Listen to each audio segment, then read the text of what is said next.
Selamat sore Mbah Kendil. Selamat sore Mbak. Selamat sore teman-teman. Salam sejahtera bagi kita semua.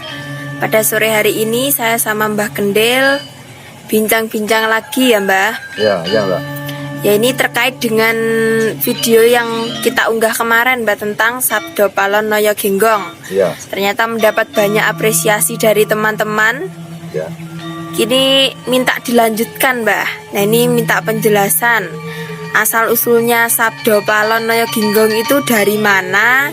Terus kok bisa bertemu sama Prabu Brawijaya itu gimana Mbah? Itu mohon dijelaskan. Ya. Assalamualaikum warahmatullahi wabarakatuh.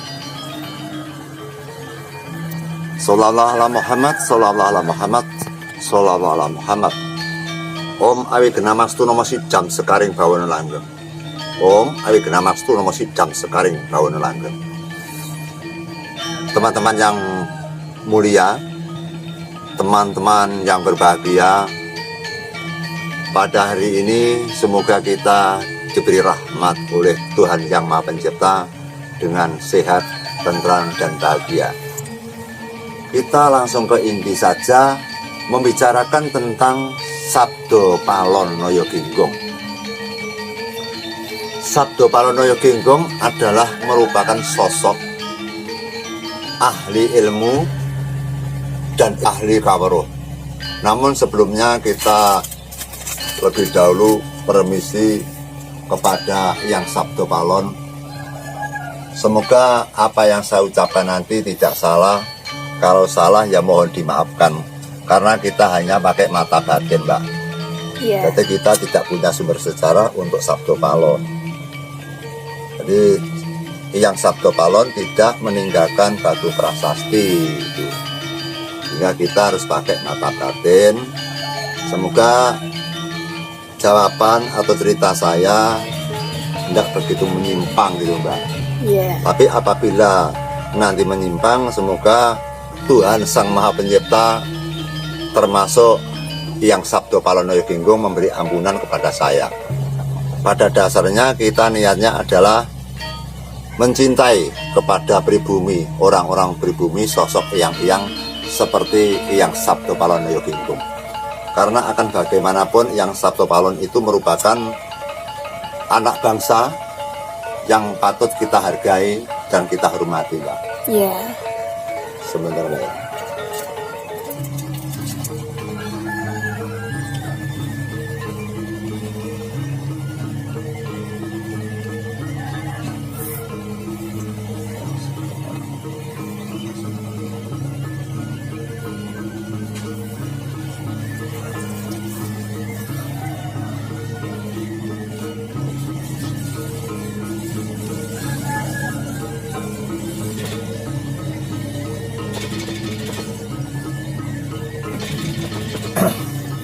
Pemirsa, sejarah yang sudah ratusan tahun, otomatis kita kehilangan lacak.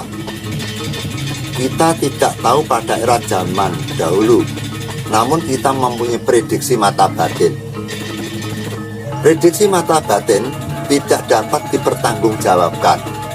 Prediksi mata batin tidak dapat dipastikan, karena kita tidak hidup di era zaman dulu.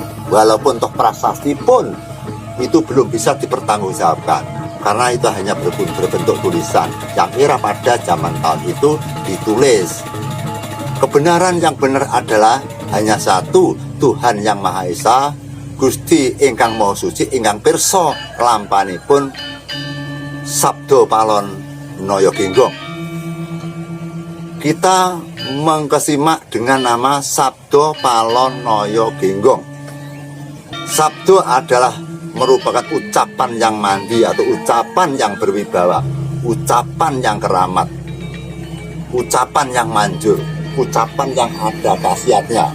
Ini namanya Sabdo. Kemudian Palon. Palon bisa diartikan 3 jenis, tegese palu, papat, dan telu adalah 7. Artinya Yang Sabdo Palon selalu minta pertolongan kepada Sang Pencipta atau Gusti ingkang Maha Agung. Sabdo Palon Noyo itu artinya pati. Genggong, G-nya tegese gegayuan ing.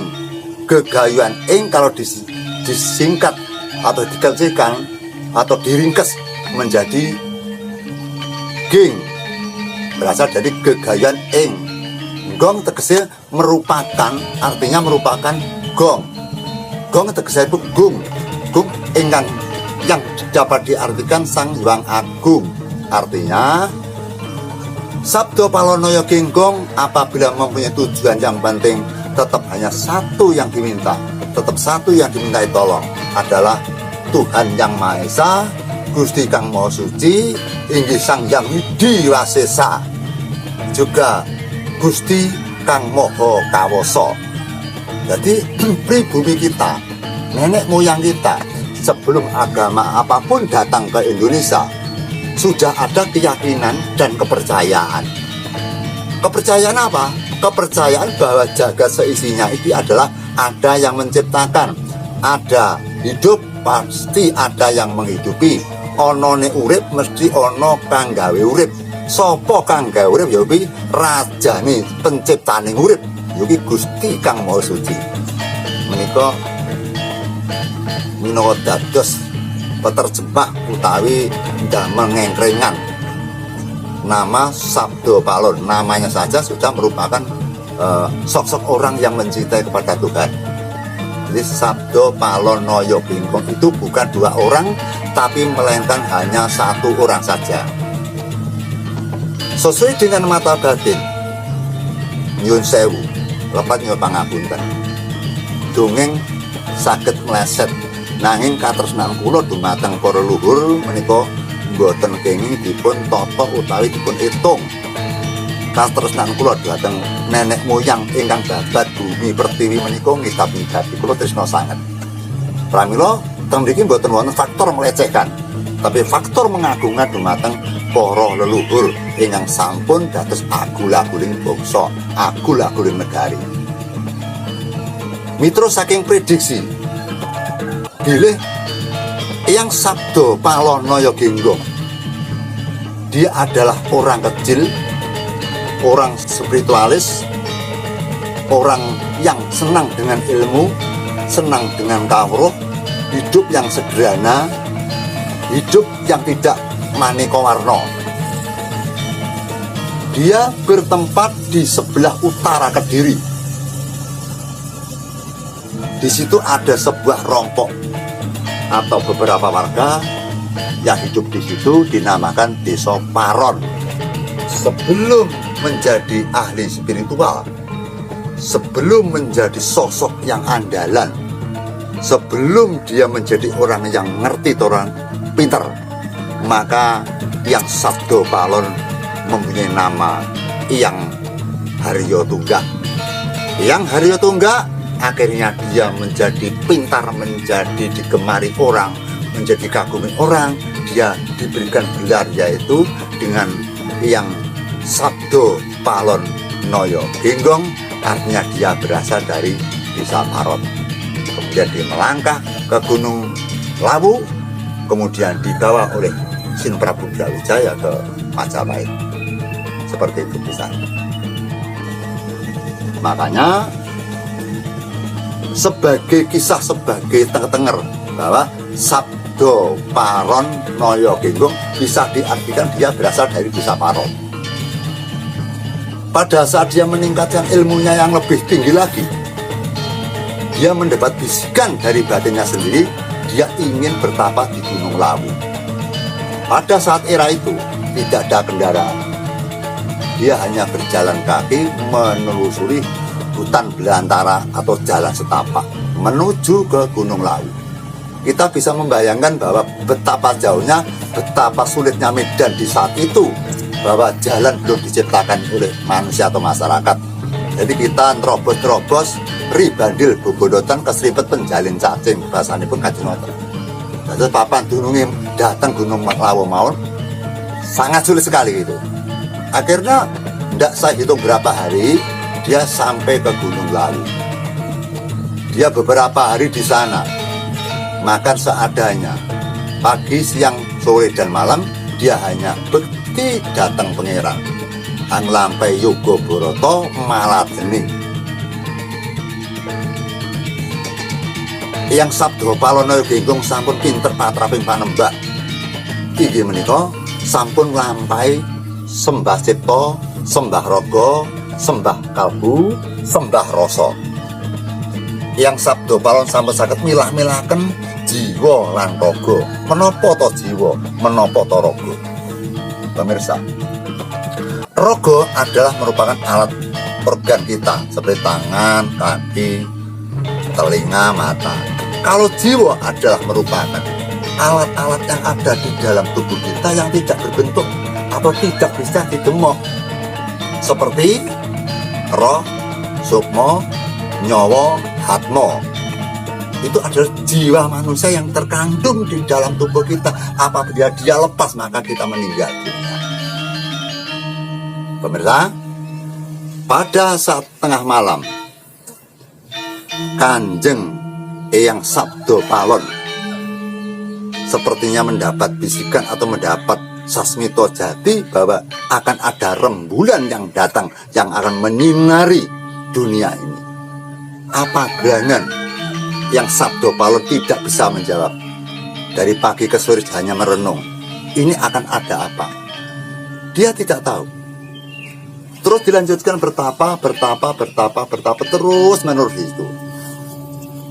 Akhirnya ada sesosok orang jilmo. Orangnya tampan, gagah, sopan santun, dan punya cahaya yang tinggi. Dia mengaku nama bukan nama Brawijaya. Sebenarnya dia Nalindrogung saking Mojopahit, Sinun Prabu Brawijaya Mungkasi, raja yang kelima di Mojopahit. Pada saat yang Sabdo Palon Yoga Broto terkesima dan terkejut Sinun Prabu Brawijaya. Dia dengan pelan-pelan mendekatinya dan sangat menghormatinya. Walaupun pada saat itu yang Sabdo Palon berpakaian compang-camping, dia tidak berpakaian lah. Pokoknya pakaiannya sangat sederhana sekali. Kalau bisa digambarkan, sosok Sabdo Palon tidak jauh dengan sosok Semar. Jadi biasanya tidak berpakaian. Ya, sedakap saluku juga nutupi baban bawa songo. Sekawan ingkang binika sajuga ingkang sinidiwara mul hemah dewaning gaet mandeng sak pucak-pucuking grana anut laksitaning brata.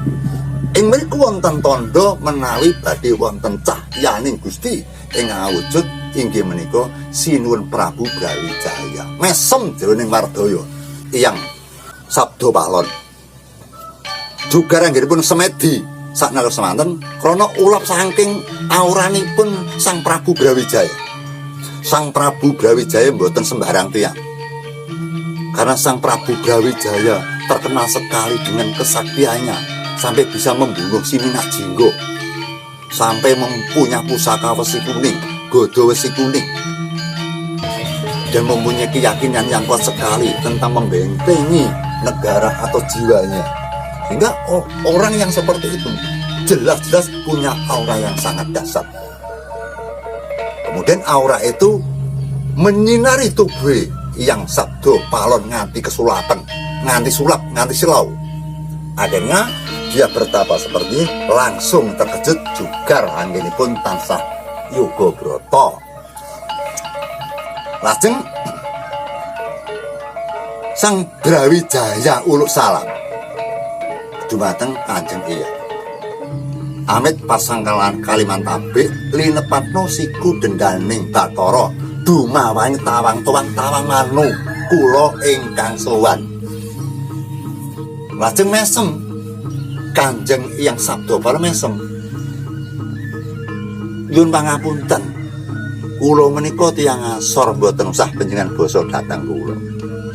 Damar Wulan ugi mesem. Damar Wulan juga tersenyum. Karena sama-sama tahu.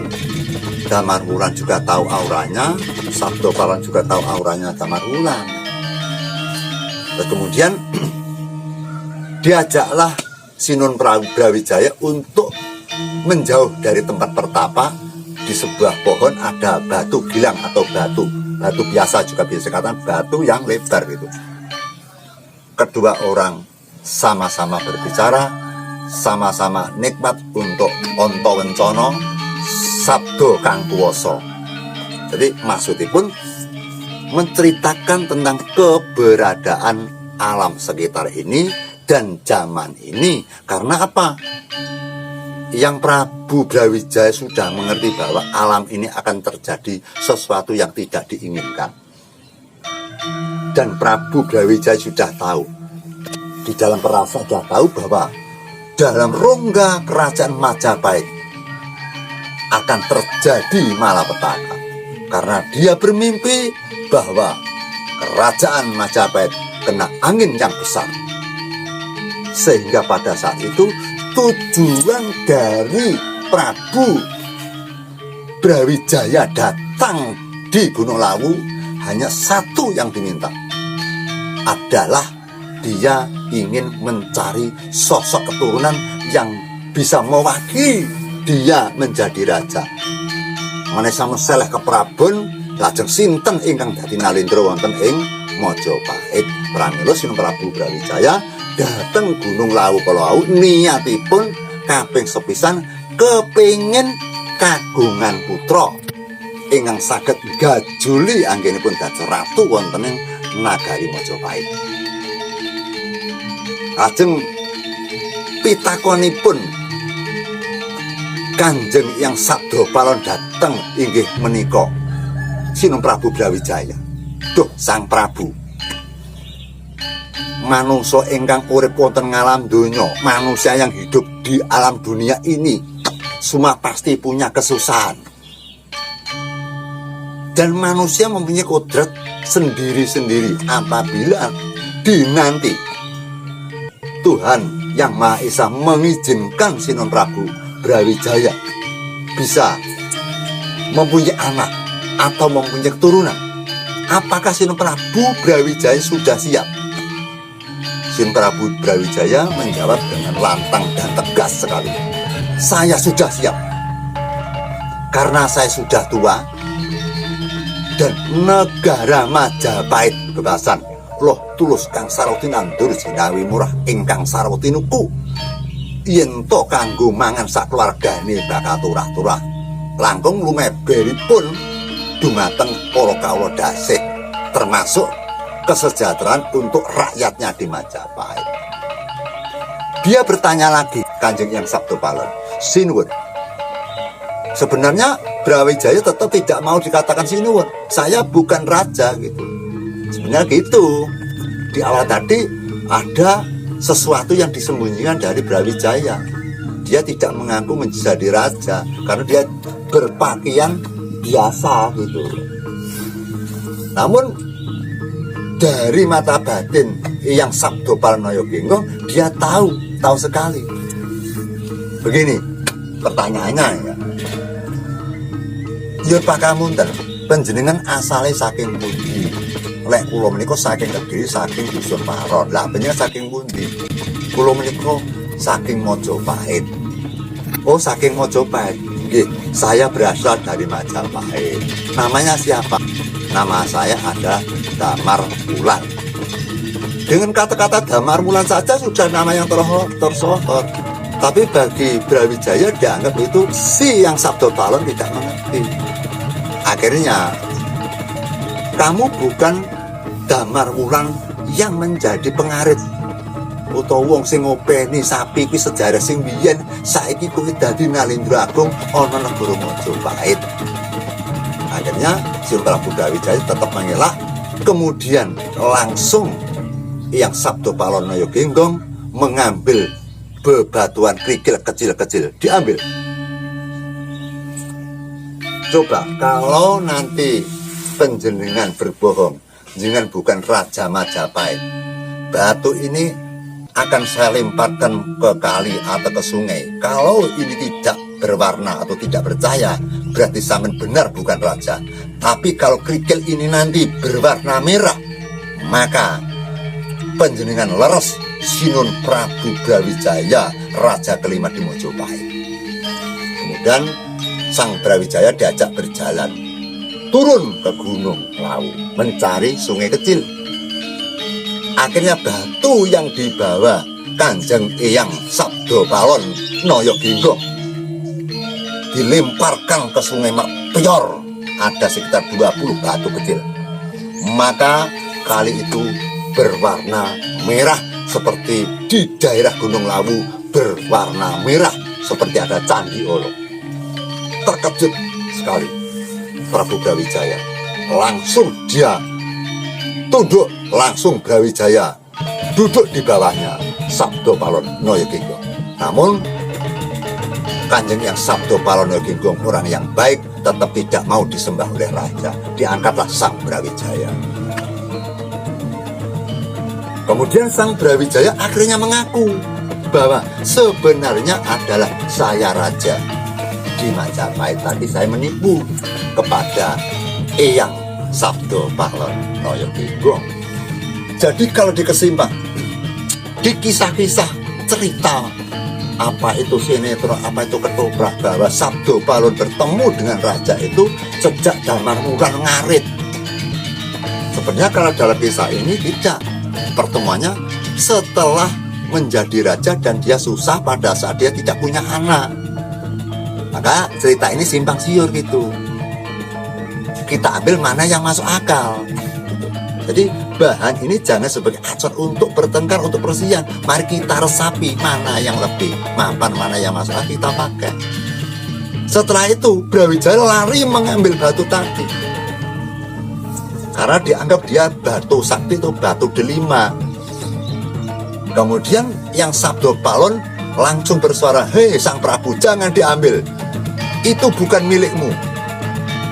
Kalau itu milikmu, pasti itu nanti bisa kamu ambil." Akhirnya yang Brawijaya tidak percaya tetap mengambil batu delima. Ternyata kali berwarna bening, tidak ada cahaya merah satu apapun. Kembali kepada pinggir. Yang Sabdopalon Nayaginggong dawuh, besok bakal ono hambaku lan kawulaku sing bakal nemu, sing bakal iso ngopeni batu delima iki, to merah delima iki. Jadi merah delima niku lho dudu jatahe dijibuke nggih mboten kenging, sebab enten jatahe dhewe-dhewe. Kemudian diteruskan lagi, semakin percaya Sang Prabu Brawijaya naik ke gunung, dia bertanya, "Kalau begitu saya membutuhkan Anda. Setelah tirakatan, setelah bertapa berata di Gunung Lawu, maka saya ingin yang Sabdopalon Nayaginggong menjadikan teman saya, ingin menjadi penasihat saya." Namun yang Sabdopalon menolak karena dia tidak ingin menjadi orang yang berkelimangan rezeki, berkelimangan harta benda. Dia ingin menjauhkan daripada tahta kerajaan. Sampai menjadi perbincangan yang debat, perbincangan yang hebat, yaitu enggel-enggelan kepingin boyong datang negari Majapahit. Hari demi hari, hari demi hari, hari demi hari, akan saling bertukar pikiran, bertukar ilmu, bertukar kaweruh, yang isinya hanya satu, Majapahit akan jaya apabila yang Sabdopalon Nayaginggong itu bisa bersama Brawijaya kelima. Akhirnya dengan rendah hati, maka Sang Brawijaya minta dengan sangat dan hormat Sabdopalon Nayaginggong diajak ke Majapahit. Akhirnya bersiap-siaplah. Namun sebelum berangkat, Kanjeng yang Sabdopalon paring dawuh, "Saya siap diajak ke Majapahit dengan dijadikan penasihat Anda, Sinuwun. Namun saya minta Kanjeng Sinuwun menepati janji saya." Apa janjinya? Apabila suatu saat nanti aku sudah datang di Majapahit, maka setiap ada masalah apapun harus musyawarah dengan saya Kanjeng yang Sabdopalon itu. Akhirnya Sang Brawijaya menyetujui.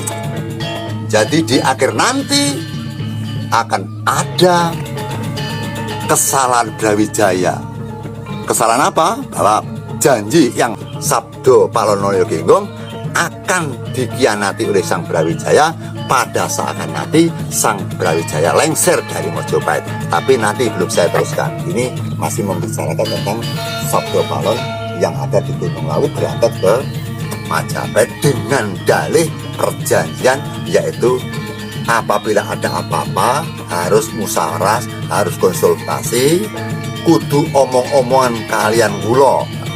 Yaitu kudu omongan kalian kula. Turto nopo ingkang dados rembakan kula, jenengan kudu manut.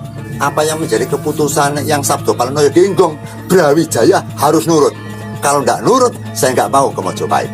Akhirnya tetap disepakati yang Sabdo Palonoyo Genggong bersama Sinun Prabu Brawijaya turun dari gunung sambil berbicara, "Hei Kanjeng yang Sabdo Palon, bagaimana kalau nanti saya pulang tetap tidak punya anak? Kamu akan punya anak, tapi akan besar cobamu nanti. Justru kalau kamu tidak punya anak, tidak dekat dengan anak, maka penjenengan malah tentrem. Ning, kalau kamu nanti bisa bertemu dengan anak atau memiliki anak, maka Pulau Jawa ini akan menjadi subur makmur, tentram, dan bahagia." Maka ringkasnya, kalau Sinun Prabu Brawijaya punya anak, maka bumi Majapahit akan sempurna, silih berganti raja, dan jadi negara yang loksinawi, subur makmur, tentrem, toto, tur raharjo. Tetapi apabila nanti ada orang yang mengaku sebagai anak ingkang sinuwun, nek enek wong sing ngaku jarene anakmu utawa panjenengan duwe anak, itulah awal kehancurane Mojopahit, awal kehancurane panjenengan. Sampeyan pilih, sampeyan kudu sesuai keprabon digajuli anak napa mboten, niku gumantung panjenengan. Niku kalian melampah. Brawijaya dengan pelan-pelan melangkah ke lengkeh Gunung Lawu, ingin pulang ke Majapahit. Gundah, bingung, resah, gelisah Sang Brawijaya karena apa yang diucapkan Kanjeng yang Sabdo Palon membuat susah Sinun Prabu Brawijaya. Karena apa? Kalau punya anak nanti akan susah, tidak punya anak juga akan susah. Karena siapa yang menduduki kerajaan Majapahit? Maka di situ belum sampai pulang, maka sudah larut malam. Belum sampai lepas dari Gunung Lawu, itu sudah malam. Kemudian ada sebuah sungai yang di atasnya ada daratan atau lahan. Dengan rendah hati, dengan ringan tangan, Kanjeng yang Sabdo Palonoyo Genggong membuatkan tikar untuk tidur Sinun Prabu Brawijaya. Leren rem sawetawis, lajeng ing mriku wonten sambuting pamicara, wonten debatipun inggih menika Brawijaya kaliyan yang Sabdo Palon perkawis manunggaling kawula Gusti. Dados teng lengkae Gunung Lawu ing mriku ndamel sarananipun debate Sinun Prabu Brawijaya kaliyan Sabdo Palonoyo Genggong hingga mengeluarkan kawruh-kawruh yang besar, tuntunan yang besar, filsafat yang besar. Akhirnya semakin mantap bahwa Brawijaya akan semakin bahagia apabila yang Sabdo Palonoyo Genggong menjadi penasihatnya. Demikian pemirsa, nanti kita sambung lagi. Ini masih banyak lagi yang kita teruskan adalah debatnya Brawijaya dengan Sabdo Palonoyo Genggong dengan kawruh manunggaling kawula lan Gusti. Ya. Nah ini mungkin semakin kita dalam karena ini waktunya sudah sholat, maka kita sambungkan nanti. Teruskan semak konten pengungkapan Arya Wingit oleh Mbah Gendil. Mugi-mugi terus wonten ginanipun anggenipun nyamak menika. Cekap semanten. Wassalamualaikum warahmatullahi wabarakatuh.